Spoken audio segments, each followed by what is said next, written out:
Dear students, standard 9th maths 2 में आज का हमारा टॉपिक है प्रैक्टिस सेट 2.1। इसके पहले वाले वीडियो में हमने 3 थ्योरम समझे थे। First theorem was interior angles theorem.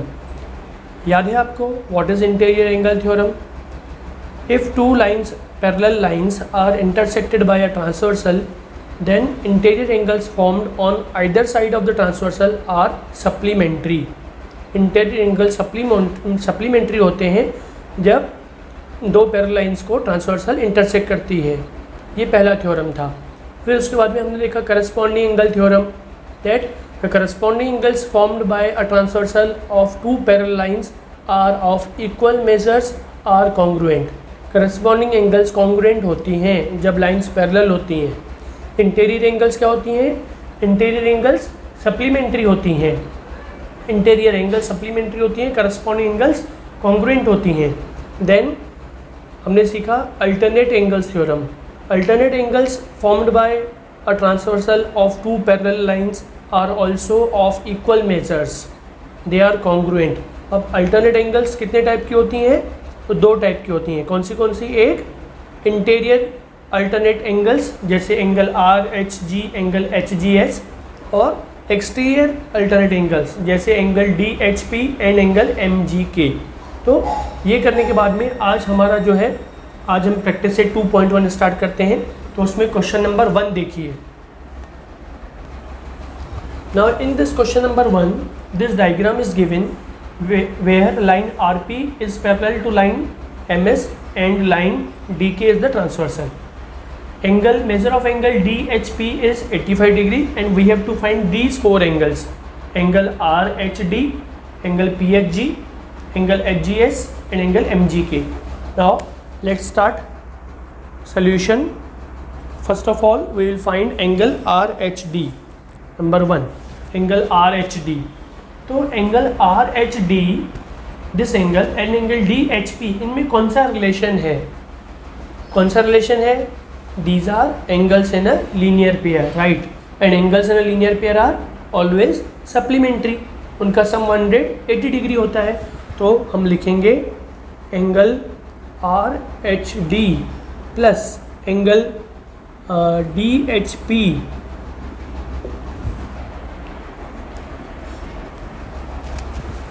तो angle R H D plus angle D H P equals to what is their sum will be 180 degree. Reason? These are angles in a linear pair, right? Angles in a linear pair. Now therefore we have to find angle RHD. Angle RHD plus angle DHP, the measure of angle DHP is 85 degree equals to 180 degree. Therefore we will transpose this on the right side. Therefore angle RHD equals to 180 degree minus 85 degree, and therefore angle RHD equals to, what is the difference? 95 degree. So this is point number 1. Now we will find number 2. What is angle 2? That is angle PHG. Now angle PHG और angle DHP में क्या relation है? Again they are angles in a linear pair. These are angles in a, what are angles in a linear pair? The two angles whose one arm is common and non-common arms form a pair of opposite angles, opposite rays. तो ये जो line है, एक ही line पे 2 angle बनी है, DHP और PHG। HP arm common है और HD और HK जो रेज हैं वो अपोजिट रेज हैं। तो angles in a linear pair आप वैसे भी सॉल्व कर सकते हो, या हमने जैसे आर एच डी फाइंड किया है 95 degree, this is angle 95 degree. तो angle D H P, D H R and angle P H G, these are angles vertically opposite angles. These are vertically opposite angles and vertically opposite angles are congruent. तो आप angles in a linear pair भी करके find कर सकते हो। Same answer रहेगा 95 degree, या you can write vertically opposite angle. तो हम अभी वर्टिकली अपोजिट एंगल्स भी लिख लेते हैं। तो angle P H G is congruent to angle R H D. Reason you will write vertically opposite angles. Vertically opposite angles. Now therefore अगर वो कॉन्ग्रुएंट है तो उनका मेजर क्या है, इक्वल है. therefore angle PHG equals to angle RHD, measures are equal, and therefore angle PHG equals to PHG equals to what is the measure of angle RHD? Measure of angle RHD 95 degree. So 95 degree. This is point number 2. Now we will find measure of angle HGS. अब angle DHP and angle HGS, इन दोनों angle में क्या relation है? This angle and this angle, DHP and HGS, क्या relation है इनमें? These are corresponding angles, and as the lines are parallel, then corresponding angles are congruent. So first of all, we will write that the lines are parallel. Line RP is parallel to line MS, and what is the transversal? Line DK is the transversal. Line DK is the transversal, and therefore corresponding angles are congruent. Therefore angle HGS is congruent to angle DHP. What is the reason? These are corresponding angles. You can also write corresponding angles theorem. Corresponding angles. So therefore angle HGS equals to angle DHP, and therefore angle HGS equals to 85 degree. This is point number 3. Now number 4, fourth angle is angle MGK. MGK. What is the relation between angle MGK and angle DHP? So these are exterior alternate angles, and exterior alternate angles are congruent if the lines are parallel. या फिर आप इसमें से भी find कर सकते हो angle HGS में से. एंगल HGS और एंगल MGK में क्या रिलेशन है? These are vertically opposite angles. तो जैसे ये है 85 डिग्री, तो ये भी 85 डिग्री होगी. तो you can use exterior alternate angle और थ्योरम, और you can use vertically opposite angles property. So दोनों में से कोई भी यूज़ कर सकते हैं. एंगल सिमिलरली या also यही property, lines are parallel and DK is the transfer. Also angle MGK is congruent to angle DHP. Reason is these are exterior alternate angles. Exterior alternate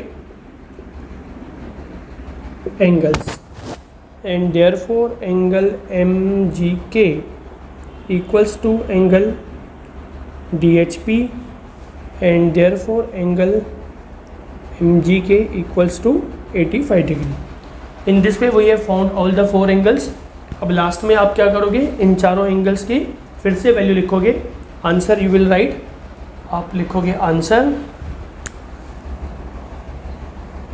और आंसर लिख के आपको सभी पॉइंट्स लिखने हैं. Point number 1, angle RHD is 95 degree, angle PHG equals to again 95 degree, angle HGS equals to 85 degree, and angle MGK is also equals to 85 degree. ये चारों आपको पॉइंट्स लिखनी है. ओके,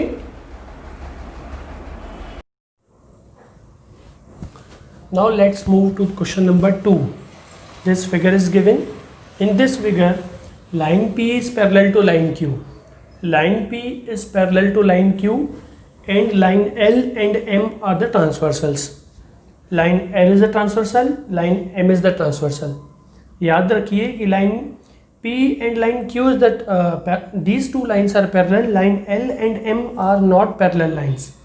तो हमें जो भी रिलेशन, जो भी हम एंगल्स का रिलेशन लिखेंगे वो line L, transversal line L पे जो एंगल्स बनी है, ट्रांसवर्सल लाइन L के द्वारा कौन सी एंगल्स बनी है? This one, this 4 angles and this 4 angles.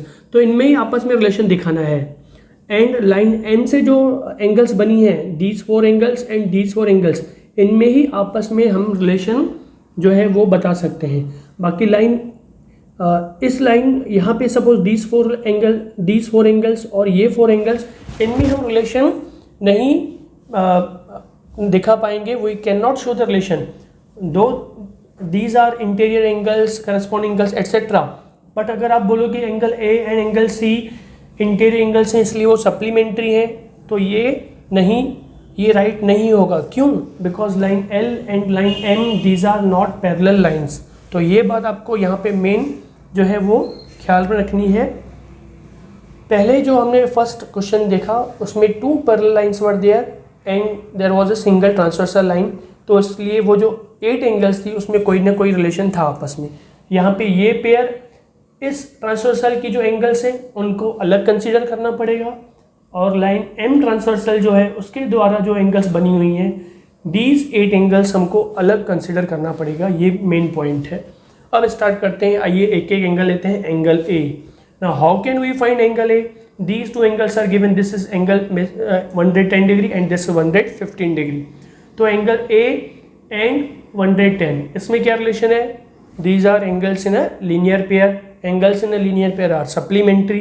तो फिर A की मेजर कितनी होगी? 70 degree. Yes, A plus 110 equals 180 degree. Angles in a linear pair, 110 को ट्रांसपोज करेंगे and angle A equals to 180 minus 110, that is 70 degree.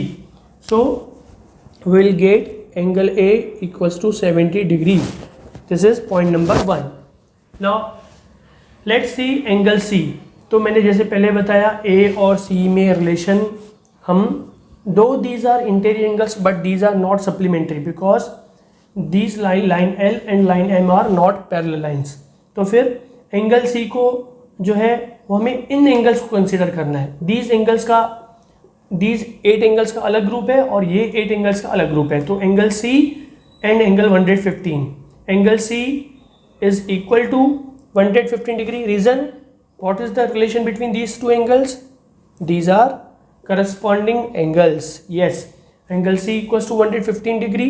सबसे पहले आपको लिखना है कि line P is parallel to line Q and line M is the transversal. Then you will write angle C equals to 115 degree. Reason you will write corresponding angles.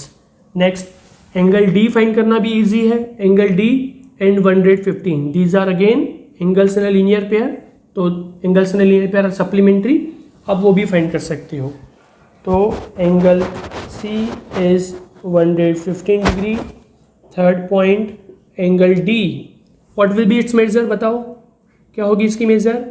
180 minus 115, that will be 65 degree. And fourth number, अब आते हैं angle B पे। आपको जैसे बताया कि इन angles का group है, तो एंगल ए और एंगल बी का 110 डिग्री और एंगल ए के साथ में इनमें क्या रिलेशन है? तो हम देख सकते हैं कि angle A and angle B, what is the relation? These are exterior alternate angles. तो will write angle B equals to angle A. सबसे पहले आप फिर से इस रिलेशन लिखने से पहले आपको लिखना पड़ेगा कि line P is parallel to line Q, line L is the transversal, therefore angle B equals to angle A। These are exterior alternate angles, therefore angle B equals to angle A and angle A is 70 degree, therefore angle B is also equals to 70 degree. In this way आपको ये जो है question solve करना है। अब हम आते हैं एग्जाम्पल नंबर 4 पे। तो what is this example number 4? This diagram is given and it is said that sides of angle XYZ and angle PQR are parallel to each other. इसका मीनिंग क्या है कि sides of angles are parallel to each other? It means ray YZ is parallel to ray QR and ray YX is parallel to ray QP, right? So sides of these two angles are parallel to each other and we have to prove angle XYZ congruent to angle PQR. These two angles we have to prove congruent. अब इस chapter में जो interior angle theorem है या corresponding angle theorem है या exterior angle theorem, alternate angle theorem है। तो इनको प्रूव करने के लिए हमें पैरेलल लाइंस और उसके साथ में क्या चाहिए, we need a transversal line. So if a transversal line is not there, we can not means the angles can not be congruent और the interior angles can not be supplementary. तो हमें एक ट्रांसवर्सल लाइन चाहिए। तो उसके लिए हम एक जो है कंस्ट्रक्शन करते हैं। तो सबसे पहले आप प्रूफ लिखोगे, एंड प्रूफ लिखने के बाद में proof, first you will write the construction. Now what is the construction? तो आप कंस्ट्रक्शन लिखोगी, produce like this. Okay, so the construction is produce ray xy to intersect ray QR at point A. This is the construction. Produce ray xy to intersect ray QR at point A such that Q dash A dash R means these points are collinear. अब हमें क्या करना है, we have to prove angle XYZ congruent to angle PQR. Now is there any direct connection between these two angles? Are they corresponding angles or interior angles or alternate angles? So no, there is no direct connection between them. तो हमें एक ऐसी angle चाहिए जो उससे भी congruent हो, angle XYZ से भी और एंगल PQR से भी कॉन्ग्रुएंट हो, then we can prove that these two angles are congruent. So वो एंगल कौन सी है? That angle is angle YAR. This is the angle YAR is the angle YAR is the angle which will be congruent to angle XYZ and angle PQR. कैसे? देखिए, first of all you will write that ray YZ is parallel to ray YZ is parallel to ray QR, that is ray AR. Okay, ray YZ is parallel to ray QR, that is ray AR. Now, and what is their transversal line?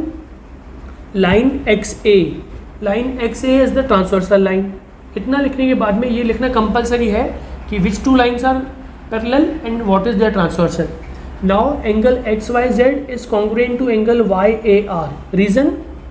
Angle XYZ is congruent to angle YAR. What is the reason? Yes, these are corresponding angles. These are corresponding angles, and corresponding angles formed by parallel lines, transversal of parallel lines are congruent. So this is the first point. Now angle connection between angle YAR and angle PQA. This angle PQR and angle PQA are one and the same angle. So now first again we will write ki which lines or which rays are parallel.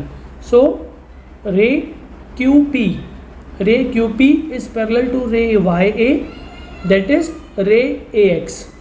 Okay, ray QP is parallel to ray YX, that is ray AX और line AX, and what is the transversal, और उनकी transversal line देखिए, ये आपको draw नहीं करना है, सब एक्सप्लेनेशन है ये समझने के लिए।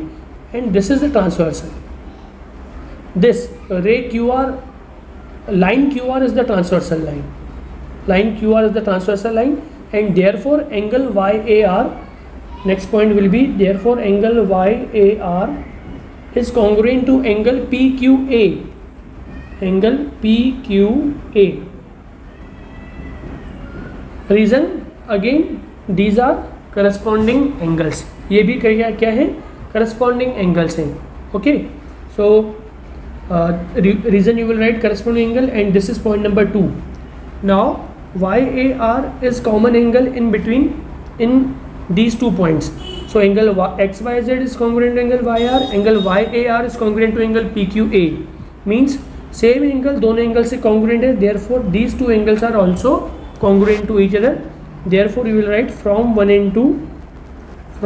and 2 angle XYZ is congruent to angle PQA, and therefore angle XYZ is congruent to angle PQA can also be written as PQR. Angle PQR, because in the construction we have said that these points are collinear. Reason is Q dash A dash R, right? तो इस प्रकार ये क्या हो गई, दोनों angles congruent हो गई। तो कभी भी ऐसा क्वेश्चन है तो आपको सोचना है कि कैसा कंस्ट्रक्शन किया जाए, what type of construction, what construction should be done, so there will arise a link between those angles which we have to prove congruent. जो एंगल्स कॉन्ग्रुएंट प्रूव करनी है उनके बीच में एक लिंक हमें सोचनी है, और जिससे हम वो जो है एंगल्स कॉन्ग्रुएंट प्रूव कर पाएँ। ओके।